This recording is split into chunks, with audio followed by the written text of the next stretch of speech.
कृष्ण को कहीं भगवान कही राम भी भगवान कारण कृष्ण और राम होती एक एवं अभिन्न कहीं साधु मैंने प्रसाद पाती कहते राम कहे सुख पाए कृष्ण कहे दुख जाए जदि आम राम कहवा तेरे सुख पाइबा जदि कृष्ण कहवा तेरे दुख पड़ेब तेल आप राम कहे ना कृष्ण कहे कौटा कहे आप चिंता करूँ कि फरक ना राम कहले सुख मिल कृष्ण कहले दुख जीव बास खाली एतिक नचेत राम जी कृष्ण सी कौन से फरक नहीं राम कृष्ण आमे आम तरफ पार्थक्य चिंताधारा करते अवश्य लीला भितर किसी पार्थक्य थी पारे किंतु से माने प्रकृत में एक एवं अभिन्न कृष्ण तेणु कृष्ण को कहीं भगवान कह तार कारण कौन तार कारण आप गीता पढ़े अर्जुन जो पचारे अर्जुन उवाच संजय जो पचारे संजय उवाच जो कृष्ण कहले कौन लिखाई गीतार कौटी कृष्ण उवाच कौटी देखी लिखाई कृष्ण उवाच सब कौन लिखाई श्री भगवान उवाच ताले कृष्ण किए स्वयं भगवान शास्त्र सर्टिफाइड कर भगवान कृष्ण होती स्वयं निजे प्रभु ईश्वर भगवान ताहले से ही कृष्ण द्वारा कौन हो पार ना बोले आम कहीपर ना कृष्ण यहाँ करें जे सबकि सी कौन किसी करें द्वारा यहाँ हम द्वारा यहाँ हेनी सी सबकि करें किंतु सेटा भी भक्तर आग्रह हवा दरकार ये प्रभु कहते भाव विनोदिया ठाकुर भक्त बश्चल हरि भकत कले बरदस मूर्ति धरी प्रभु भक्त 10 प्रकार अवतार को धारण कर केवल भक्त आ भक्त मन में आनंद को प्रदान करने तेणु आमे मैंने आज्ञा भक्त हो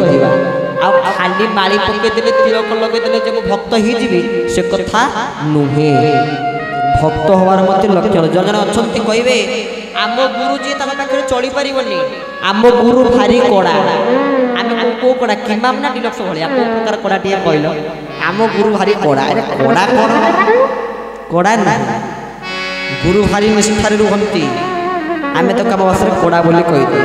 कि ता नुहे गुरु पाखे कड़ा अर्थ निष्ठार ठाकुर पाखे गुरु कहार नुहंती गुरु तो स्वयं भगवान गुरु ही आम मान भगवान को निकट में पहुँचाई ताली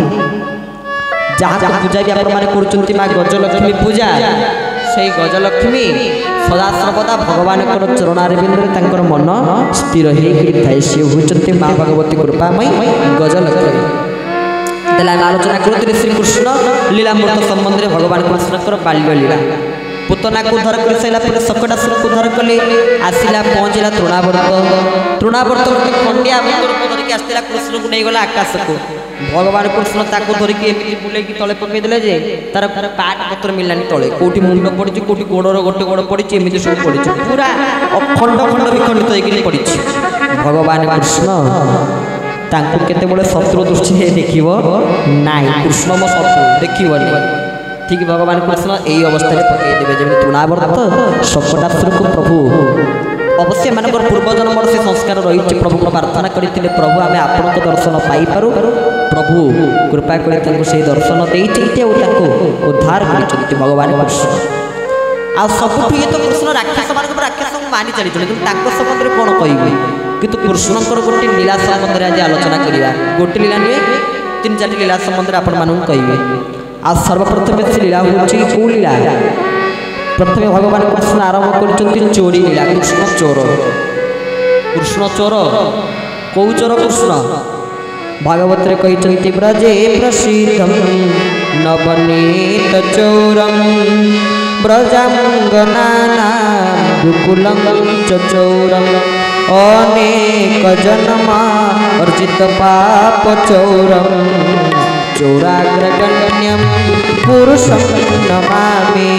राधे गोविंद श्री राधे गोविंद श्री राधे गोविंद श्री राधे गोविंद श्री राधे गोविंद श्री राधे गोविंद श्री राधे गोविंद श्री राधे गोविंद बोल भक्तवत्सल भगवान की ताहले प्रभु कौन चोरी करती ब्रजे प्रसिद्धम नवनीत चौरंग वृंदावन में प्रसिद्ध होती लौहुणी चोर भगवान कृष्ण लौहुणी चोरी करते कहले ब्रजे प्रसिद्धम नवनीत चौरम ब्रजांगनानां दुकुलंच चौरम खाली जैसे लोहुणी चोरी करती आउ नुहे सी आउ कौन चोरी करती खाली कृष्ण केते चोरी करती आप देखो शास्त्र कहते कहले ब्रजे प्रसिद्धम नवनीत चौर ब्रजरे प्रसिद्ध से लोहुणी चोर ब्रजांगनानां दुकुलंच चौरम से गोपी मानकर वस्तु को मध्य चोरी करके नहीं जाते अनेक जन्मा अर्जित पाप चोरम अनेक जन्म आम जो पाप सब अर्जन कर भक्त हो से पाप को मध्य से चोरी करके नहीं जाते आउ सी किए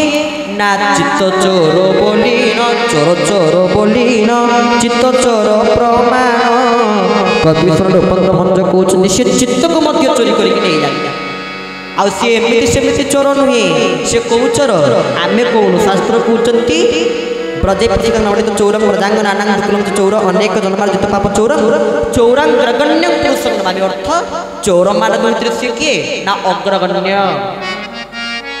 चौर मान भितर सी अग्रगण्य पूज्य से भगवान कृष्ण चोरी कर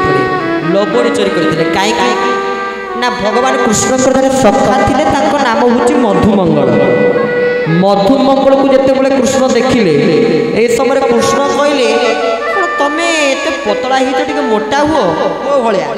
मो भाया टे सीना मोटा है खाई पी हृष्टपुष्ट हम आ पतला है केमती हम मो भाया जो खाई हृष्टपुष्ट हम ताल देख मधुमंगल कहले कि कथा आप कहते कहले आज्ञा आप राजा घर पिला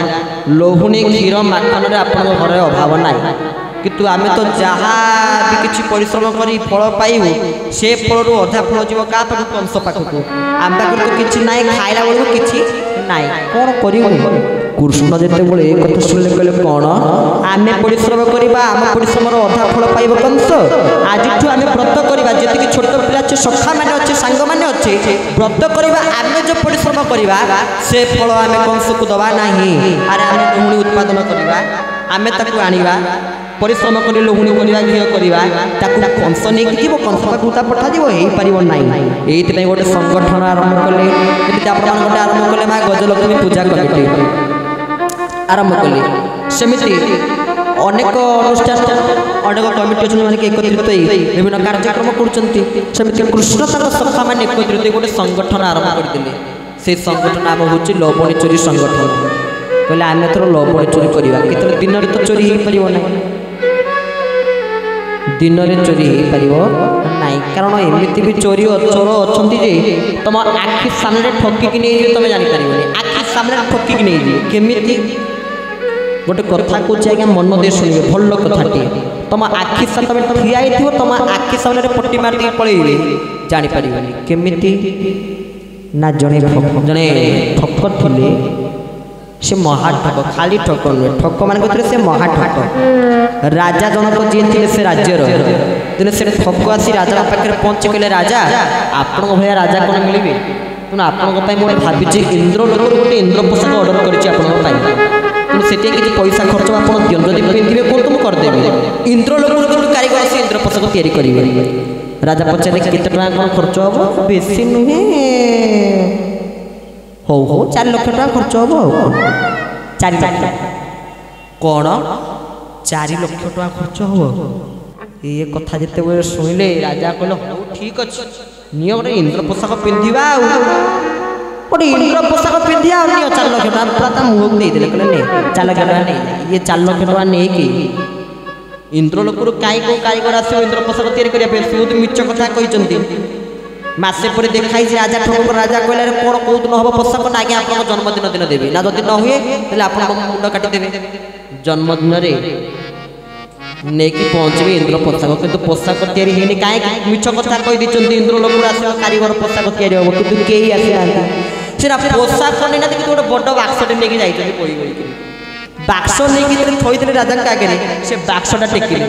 से बाक्स भितर आउ गोटे छोटिया बाक्स पुणी बाहर कले भाविले बोधे गोटे पोशाक थी सब भाविले ये गोटे पोशाक ना भाविक सब गाँ लोक भी सब ठिया कि राज्य लोक भी सब ठिया कि आश्चर्य कि अन यही समय हाँ हाँ मन कोई लगे गोटे कथा ना कौन ना जो मैंने बापा माँ सेवा ठीक भाव में करुन ये पोशाक देखा जीवन कारण इंद्र पोशाक ना ये पोशाकटा देखा जीवन ये पोशाक ना एमती हाथटा पूरेले बाहर कले ଝାଡ଼ିଦେଲେ ଦେଖନ୍ତୁ ଆଜ୍ଞା ହାତକୁ ହାତ ପକେଇକି ଝାଡ଼ିଦେଲେ ଆଜ୍ଞା ଦେଖନ୍ତୁ ପୋଷାକ ହାତଟା ଦେଖାଉଛନ୍ତି ପୋଷାକ ସବୁ ଦେଖିପାରୁଛନ୍ତି ଯେତିକି ଲୋକ ଠିଆ ହେଇଥିଲେ ହଁ ହଁ ସବୁ ପୋଷାକ ଦେଖିପାରୁଛନ୍ତି କିନ୍ତୁ ଏ ପୋଷାକ ଦେଖାଉନାହାନ୍ତି ଏ ହାତ ଦେଖାଉଛନ୍ତି ସମସ୍ତେ କହୁଛନ୍ତି ହଁ ହଁ ହଁ ଅତି ଚମତ୍କାର ପୋଷାକ ହେଇଛି ବହୁତ ବଢ଼ିଆ ପୋଷାକ ସବୁ ଦେଖି ଖୁସି ହେଉଛନ୍ତି କିନ୍ତୁ କାହା ଆଖିକି ଦେଖାଯାଉନି କାହିଁକି ଇଏ ଗୋଟେ ଭଲ ସର୍ତ୍ତ ରଖିଦେଇଛି ଯିଏ ପୋଷାକକୁ ନ ଦେଖିପାରିବ ଜାଣିବ ଯେ ତା ବାପା ମାଙ୍କ ସେବା ସିଏ ଠିକ୍ ଭାବରେ କରୁନି ରାଜା କହିଲେ ଯଦି ମୁଁ କହିବି କାହିଁ ମୋତେ ପୋଷାକ ଦେଖାଯାଉନି ତାହେଲେ ରାଜ୍ୟ ଲୋକମାନେ କ'ଣ ଜାଣିବେ ମୁଁ ମୋ ବାପା ମାଙ୍କ ସେବା ଠିକ୍ ଭାବରେ କରୁନି ତେଣୁ ସିଏ ବି କହୁଛନ୍ତି କ'ଣ ହେଇଛି ମୋ ଅତି ବଢ଼ିଆ ହେଇଛି ବହୁତ ସୁନ୍ଦର ଅତି ବାସ୍ତାସ ହେଇଛି ତାମାନେ ଏମିତି ବି ମହାଠକ ଅଛନ୍ତି ଆଜ୍ଞା